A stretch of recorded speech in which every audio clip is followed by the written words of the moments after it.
ایک صاحب فرماتے ہیں لاہور میں ایک جوس کی دکان بہت مشہور ہے، ان کا جوس بہت زیادہ پسند کیا جاتا ہے۔ کسی نے ان سے پوچھا کہ اتنے بڑے بزنس کے پیچھے کیا راز ہے؟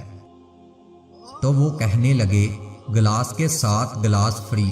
پھر پوچھا کہ یہ آئیڈیا کہاں سے آیا؟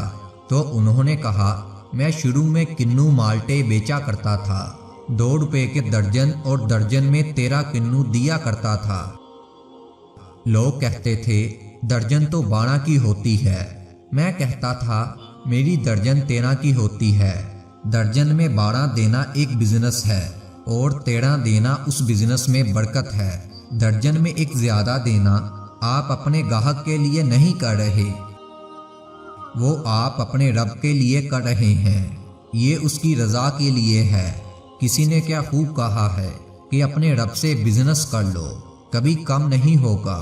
وہ 13واں کنو آپ نے اپنے رب سے بزنس کیا ہے تو بھلا وہ آپ کو کیسے گھاٹا آنے دے گا؟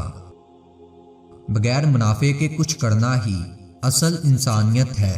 وہ آپ اپنے بوس کے لیے کریں یا کسی بھی انسان کے لیے کریں، اس کے منافع کی اپنے رب سے امید رکھیں، وہ آپ کو کبھی خالی نہیں موڑے گا۔